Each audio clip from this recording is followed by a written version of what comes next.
প্রিয় দর্শক, আসসালামু আলাইকুম। আজ আমি এই নৌকাতে চড়ে যাচ্ছি নদীর ওই পারে,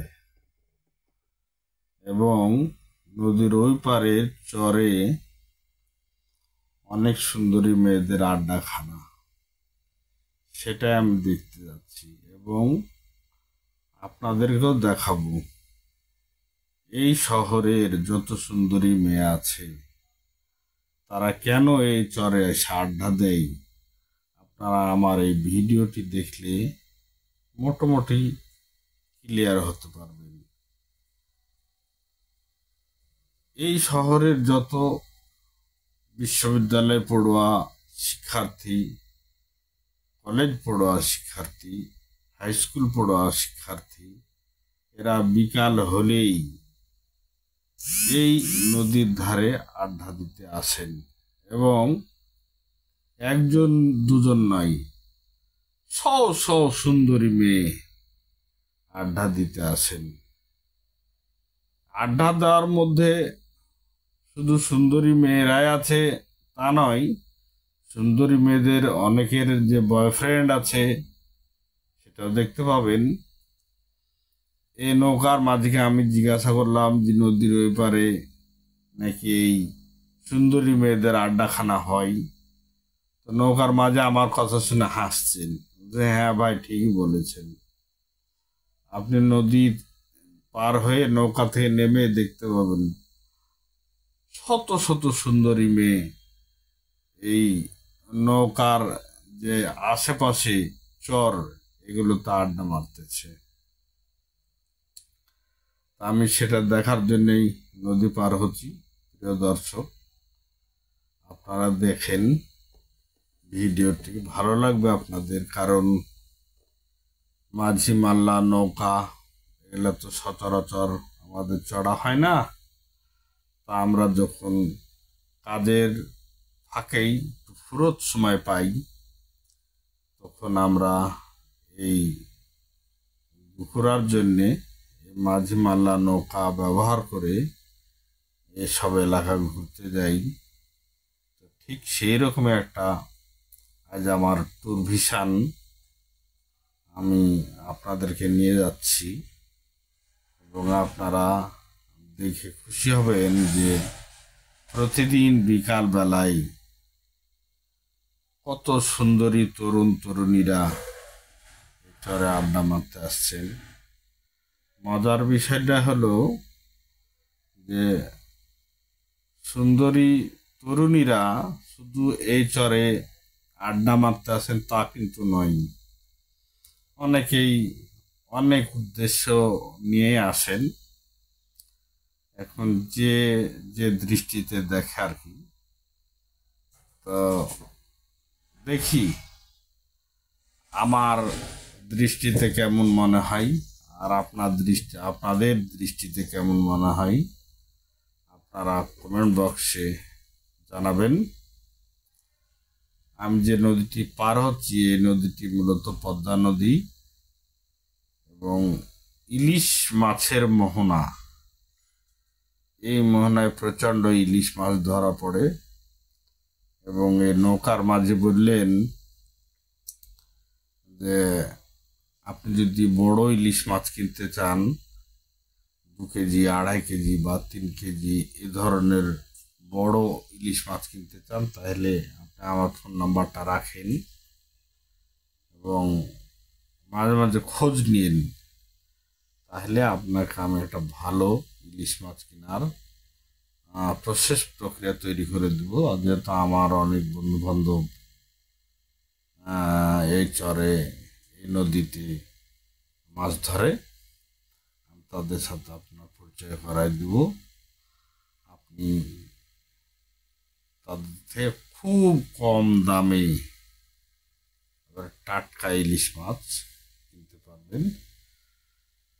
নদীতে তেমন একটা ঢেউ নেই, পানি কম, তারপরও একবারেই কম তা নয়, আছে পানি। শহর লাগোয়া নদী, এই নদীর ইলিশ মাছই এই শহরে বিক্রি হয়। দর্শক, আপনারা দূর থেকে শহরের দৃশ্যটাও দেখছেন, এবং নদীর পানি কিন্তু প্রবাহমান, যার কারণে নদীর পানি ঘোলা, পরিষ্কার না। তো এই যে যে যাত্রীদ্বয় দেখছেন আমার সাথে যাচ্ছেন, ওরা শহরে যাচ্ছেন, বিভিন্ন কাজে যাচ্ছেন।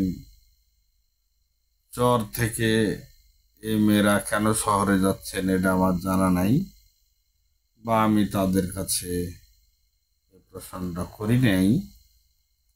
আমি একবার মাঝিকে বললাম যে, মাঝি ভাই, এই যে আপনার চরের মেয়েরা এখন বিকাল বেলায় শহরে যাচ্ছে, এরা তো আর ফিরে আসতে পারবে না এই আজকে চরে।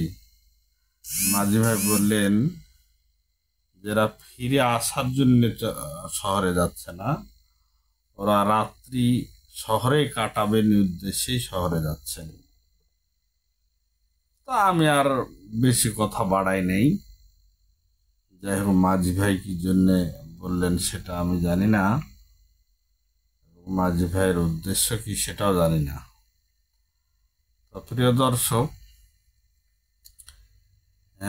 নদীর এপারে দেখছেন একটা সরু রাস্তা, এবং কিছু মহিলাকে আমি আসতে দেখছি। এরা নিশ্চিতভাবে, যেহেতু নদীর ওই পারে আর কোনো নৌকা ছেড়ে যাবে না, সেহেতু এরা, আমার মনে হয় না যে নদীর ওই পারে যাওয়ার জন্য বা চরে যাওয়ার জন্য আসতেছে। ওরা আড্ডা মারার জন্য এদের সুন্দরী মেয়েরা আসতেছে, এবং অনেক মেয়েই আসতেছে, আপনারা দেখছেন আমার ভিডিওতে। এক প্রকার মেয়েদের আড্ডা স্থল বলা যায়। আমি তো মাঝে মাঝে বলি যে মহান আল্লাহ পাকের এই দুনিয়ায় অনেক রূপী, অনেক বহুরূপী মানুষ আছে, তার মধ্যে এরা। তো আপনারা যদি এই আড্ডাখানায় আসতে চান তাহলে আসতে পারবেন, আপনাদের খুব ভালো লাগবে। প্রতিদিন বিকাল বেলায় এখানে এরকম একটা সুন্দরী তরুণীদের আড্ডাখানা বসে, এবং আপনি চাইলে আসতে পারেন। যদি আপনি আসতে চান তাহলে আসার ব্যাপারটা ঠিক এরকম হবে যে আপনাকে রাজশাহী শহরে আসতে হবে। রাজশাহী বাস টার্মিনালে আসবেন। আসার পরে রাজশাহী বাস টার্মিনাল থেকে আপনি সাহেব বাজার আসবেন। সাহেব বাজার থেকে মানুষকে জিজ্ঞাসা করবেন বড় কুটি ঘাট যাব, অথবা আপনি রিক্সাওয়ালাকে জিজ্ঞাসা করবেন যে বড় কুটি ঘাট যাব। রিক্সাওয়ালা আপনার থেকে 10-20 টাকা নিবে, কিন্তু আপনার বড় কুটি ঘাটে নিয়ে আসবে। এবং আপনি এখানে যখন নামবেন এই বড় কুটি ঘাটে, তখন আপনার থেকে ওরা 10 টাকা চাইবে। অর্থাৎ এটা ঘাট ফি বলে বা ঘাট ভাড়া বলে, যাই হোক, যেভাবে বলে। অনেক সুন্দরী মেয়ে দেখছেন যাচ্ছে। আমি এখন বিকালবেলা তাই চলে আসছি, আর ওনারা যাচ্ছে। আর হয়তো 20-30 মিনিটের মধ্যে সন্ধ্যা নামবে, কিন্তু আমি চলে আসছি শহরে, আর ওরা শহর থেকে যাচ্ছে নদীর ধারে। কেন যাই, কি কারণে যাই, সেটা আমার জানা নেই।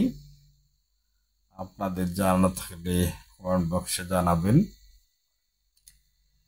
আর এই বিশাল শহর, এই শহর থেকে চরের এই আবাদিযোগ্য জমির মধ্যে তারা কি করে না করে আমার বুঝে আসে না, তারাই ভালো জানে। তবে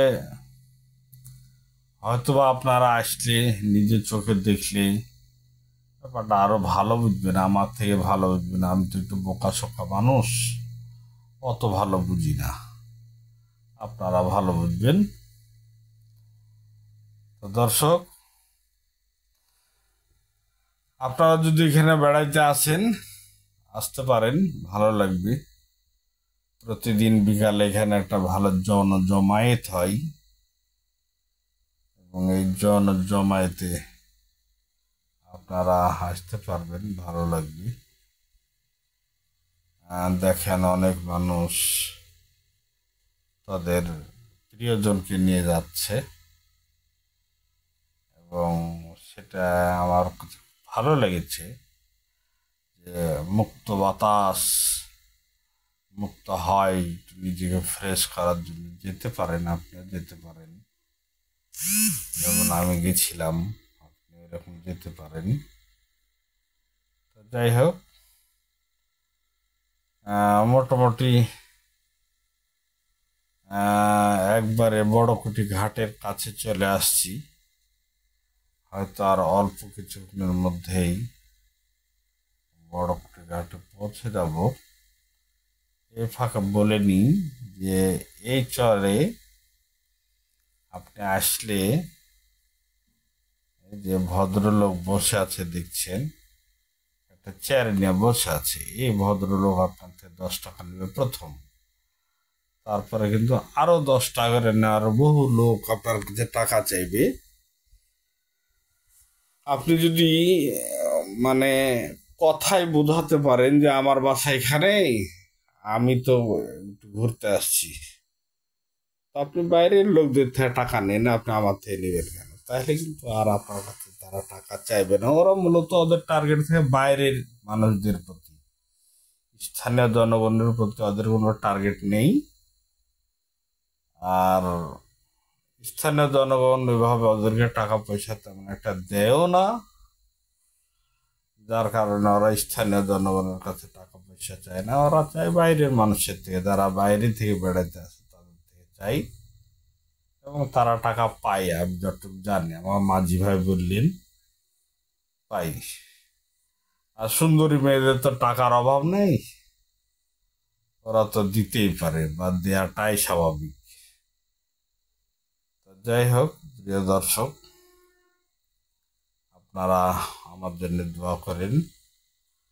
আমার ভিডিওটি যদি ভালো লাগে লাইক, কমেন্ট, শেয়ার করেন, এবং আমার এর আশ্রয়তে আপনাদেরকে দাওয়াত রইল, আপনারা আসবেন। তো আজ আর কথা না বাড়াই, যেহেতু ভিডিওর শেষ পর্যায়ে চলে আসছি। ভালো থাকেন, ওকে বাই।